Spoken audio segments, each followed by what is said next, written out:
అందరికీ నమస్తే. వైఎస్ఆర్సీపీ టైంలో జరిగినటువంటి ఆడుదాం ఆంధ్ర అనే ఒక ప్రోగ్రామ్కి సంబంధించి పర్టికులర్గా సుమారుగా 120 కోట్ల వరకు స్కామ్ జరిగిందని గతంలో కూడా మనం మాట్లాడుకున్నాం. అసలు ఈ స్కామ్ అసలు ఎలా జరిగింది, దీనికి సంబంధించి అంశాలు ఏమున్నాయి, సో దీనికి కూడా అసెంబ్లీలో ప్రస్తావన ఎందుకు జరుగుతుంది అనే అంశం చూసుకున్నప్పుడు వీళ్ళు ఎవరైతే ఆడుదాం ఆంధ్ర అనే ప్రోగ్రామ్ క్రియేట్ చేశారో వైసీపీ ప్రభుత్వం కేవలం యువతని ఆకర్షించాలి. ఎందుకంటే ఎలక్షన్ల ముందు 2024 ఎలక్షన్లకి ముందుగానే ఈ ప్రోగ్రాన్ని ఏర్పాటు చేశారు. ఎందుకంటే ఇది గతంలో లేదు, ఇప్పుడు ఫ్యూచర్ కంటిన్యూ అయ్యే పరిస్థితి కూడా లేదు. సో దీనికి సంబంధించి కొంత ఫండ్ని రిలీజ్ చేయడం అయితే జరిగింది. సుమారుగా 119 కోట్ల రూపాయలు దీనికోసం ఖర్చు పెట్టారు. ఎక్కడ కేవలం 45 ప్లేసులు మాత్రమే ఈ యాక్టివిటీ జరిగింది. ఏదైతే ఆడుదాం ఆంధ్ర అనే కార్యక్రమం ఉందో ఈ కార్యక్రమాన్ని కేవలం 45 ప్లేసుల్లో మాత్రమే ఏర్పాటు చేశారు. ఈ 45 ప్లేసులకు గాను 119 కోట్ల రూపాయలు ఖర్చు చేసినట్టుగా అప్పటి వైసీపీ ప్రభుత్వంలో ఉన్నటువంటి మినిస్టర్ రోజా గారు చెప్తున్నారు అన్నమాట. అయితే ఇప్పుడు సంబంధించినటువంటి ఎవరైతే కూటమి ప్రభుత్వ నాయకులు కానీ ఇటు టీడీపీకి సంబంధించినటువంటి కీలకమైన నాయకులు ప్రస్తావిస్తున్న అంశం ఏంటి అని అంటే ఆ 119 కోట్లే కాదు, డిస్టిక్ ఫండ్స్లో కూడా వీళ్ళు తీసుకున్నారు. ఏదైతే ఆడుదాం ఆంధ్ర అనే కార్యక్రమానికి డిస్టిక్ ఫండ్స్ను కూడా ఖర్చు చేశారు. సుమారుగా 400 కోట్లకు పైన ఖర్చు పెట్టారు. సో ఈ విషయం మీద ఖచ్చితంగా ఏసీబీ అధికారులు ఎవరైతే ఉన్నారో అవినీతి నిరోధక శాఖకు సంబంధించినటువంటి అధికారులు దీనిపైన విచారణ జరపాలి అనే అంశాన్ని ఇప్పుడు కూటమి ప్రభుత్వ నాయకులు అడుగుతూ ఉన్నారు. సో కూటమి ప్రభుత్వం ఖచ్చితంగా దీనికి విచారణ జరిపించడానికి ఏసీబీ అధికారులకి తెలియజేసినట్టుగా అయితే మనకు తెలుస్తూ ఉంది. నిజంగానే అలాంటి పరిస్థితి ఉంటే రోజా గారి చుట్టూ కూడా ఈ అంశం చాలా కీలకంగా మారనుంది. రోజా గారు కూడా అరెస్ట్ అవ్వడానికి చాలా అవకాశాలు ఉన్నాయి. ఎందుకనంటే ఖచ్చితంగా దీంట్లో అవకతవకలు జరిగాయి అనే విషయం మనందరికీ తెలుసు. ఎందుకనంటే మీరు చూసుకున్నట్టయితే మీ ఏరియాలో జరిగినటువంటి ఆడుదాం ఆంధ్ర అనే కార్యక్రమానికి సో ఎక్కడ ఎన్నెన్ని కిట్లు ఇచ్చారు, ఎవరెవరికి ఇచ్చారు, వీటి గురించి ఒకసారి ఆలోచించండి.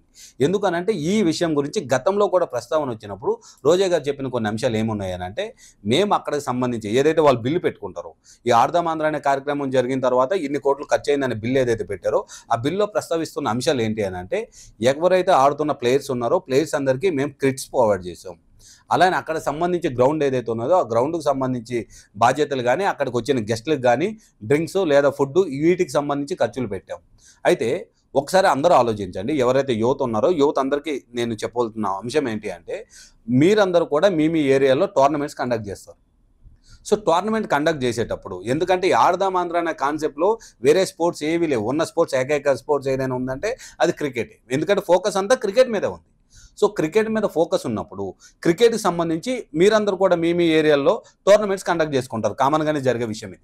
సో మీరు టోర్నమెంట్ కండక్ట్ చేసినప్పుడు ఒక 10 టీంలో 20 టీంలో 30 టీంలో వచ్చాయనుకోండి, ఎంత ఖర్చు అవుతుంది? కేవలం 45 స్థానాల్లో వీళ్ళు టోర్నమెంట్ కండక్ట్ చేయడానికి 120 కోట్లు ఎందుకు ఖర్చు అయింది? లేదా టీడీపీ ప్రభుత్వం ఏదైతే ఇప్పుడు ఆరోపిస్తుందో టీడీపీ సంబంధించిన నాయకులు కానీ వీళ్ళు ఏదైతే ఆరోపిస్తున్నారో డిస్టిక్ ఫండ్స్ నుంచి కూడా 400 కోట్ల రూపాయలు ఖర్చు చేయాల్సినంత అవసరం ఏమొచ్చింది? అంటే ఇక్కడ అవకతవకలు జరిగినట్టా కాదా? అంటే ఇక్కడ ఖచ్చితంగా తప్పు జరిగిందా లేదా? మరి దీనికి సంబంధించి మినిస్టర్ అయినటువంటి రోజా గారే కదా దీనికి బాధ్యత. సో రోజా గారు కూడా గతంలో ఆడుదాం ఆంధ్ర అనే ప్రోగ్రాంలో చాలా వరకు ఇనాగ్రేషన్ చేసిన కూడా చూసాం. సో ఇక్కడ ఖచ్చితంగా అవకతవకలు జరిగాయనే అంశాన్ని టీడీపీ నాయకులు ప్రస్తావిస్తూ అసెంబ్లీలో దీనికి సంబంధించి కూడా విచారణ జరిపించాలి అని చెప్పి ఏసీబీకి అయితే కోరడం జరిగింది. సో ఏసీబీ అధికారులు ఇప్పుడు దీని మీద విచారణ జరిపితే ఖచ్చితంగా రోజా అరెస్ట్ అవ్వడానికి అవినీతి జరిగిందనే ప్రూవ్ అవ్వడానికి చాలా ఎక్కువ అవకాశం కనిపిస్తూ ఉంది.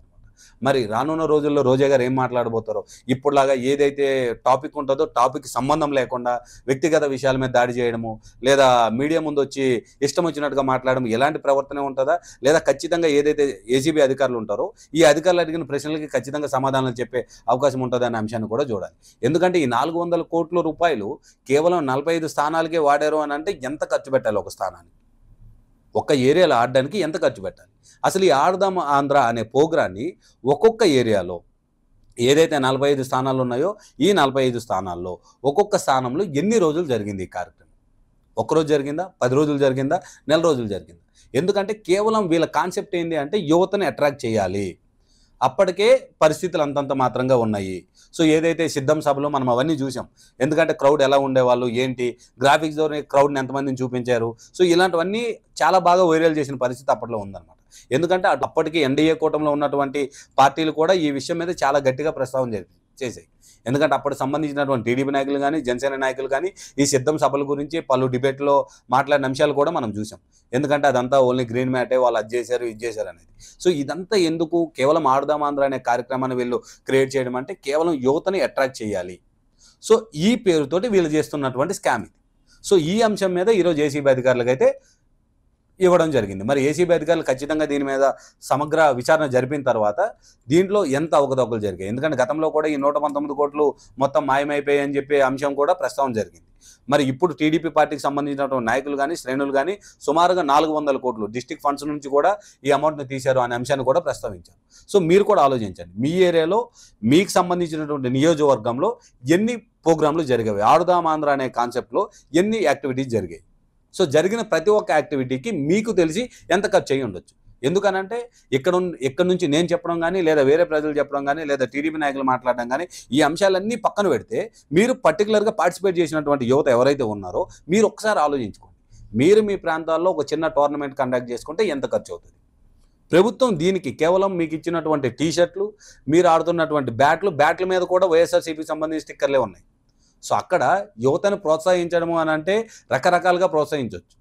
సో ఎంప్లాయ్మెంట్ క్రియేట్ చేయాలనే అంశాన్ని మర్చిపోయారు. కేవలం పార్టీని ఎలా జనాల లోపలికి తీసుకెళ్ళాలి, ఎందుకంటే 5 ఏళ్ళు అధికారంలో ఉన్నప్పుడు కూడా లాస్ట్ 6 నెలల్లో ఇలాంటి ప్రోగ్రామ్ కండక్ట్ చేయాల్సినంత అవసరం ఏమొచ్చింది, కేవలం ఓట్ల గురించే కదా. సో ఇందులో జరిగినటువంటి అవకతవకలు నిజమేనా, అసలు మీరేమని భావిస్తున్నారు, మీరు అనుకుంటుంది నిజమా రాంగా, ఏదైతే రోజా గారి ఏదైతే అవినీతి జరిగిందని చెప్పి ప్రస్తావన జరుగుతుందో ఈ ప్రస్తావన నిజమా కాదా, మీరేమని భావిస్తున్నారో కామెంట్ రూపంలో మాత్రం